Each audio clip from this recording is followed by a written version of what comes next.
Lea, welcome. What brings you to Cannes? Introduce yourself and tell us why you're here. Thank you so much, Sean. I'm here for a couple of talks. I'm here for meetings with some amazing clients. I'm here to release some thought leadership.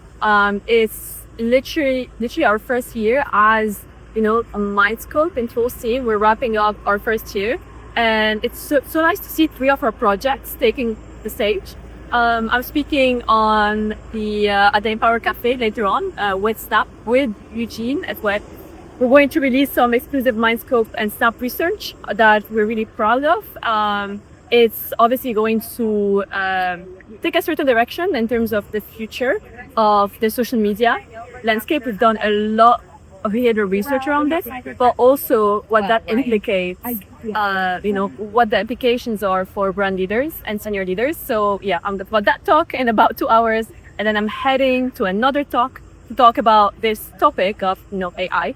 But obviously I have to talk about this. People know that we study those human shifts within those technological landscapes. As you know, a year ago we spoke about this with ExchangeWire, about how technology is inherently a human shift. So we're here as a behavioral consultancy, as the human compass, as I mentioned, to bring on that behavioral and human and psychological layer to all those conversations. I'm really happy that Cannes this year is very focused on psychology. It's very focused on behavioral science. It's very focused on those human truth and consumer psychology. So I'm here to represent that voice, but also be quite bold, to be honest. So keep your eyes out on some of my talks. I can imagine. I'm looking forward to it.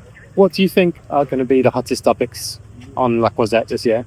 There are a lot of conversations at the moment around making sure that we build brand their own ecosystems, which is true. We've preached that for months. We've preached the fact that we need to go off campaign cycles and short-term planning and, again, attention spans and build something more sustainable. So we'll speak a lot about cultural ecosystems, brand ecosystems, the role of creators. I've got a talk with BBC Studios and $1 Billion Boys tomorrow around the value of creators within the broadcast and production ecosystem. We've done a lot of work with iPlayer on this, so I'm very excited to bring in our YouTube learnings with iPlayer to that conversation. We're known as a transformation company. We transform, we bridge gap to bridge the younger generation and the C-suite. We bridge tech and media. We bridge different ecosystems. So ecosystems will be a big conversation. And this is why I'm really excited to bring in our transformation learnings between different industries and get them to speak to each other.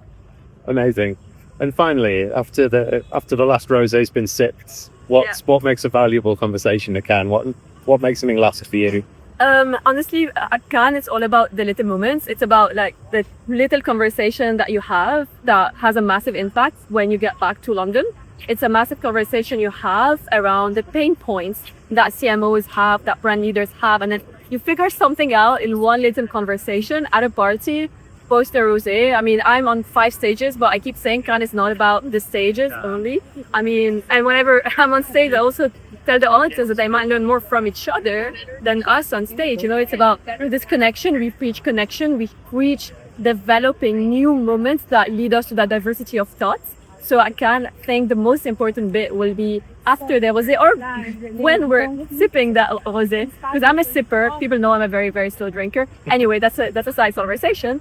But I think the most important conversations will be just having those little conversations where we can identify the pain points that both the industry goes through and brand leaders go through, and then find a solution, pick it up in London, and then come back next year with even more work. It's going to be great. We are scaling the team, so I'm sure we might come back with 6 projects next year, not 3.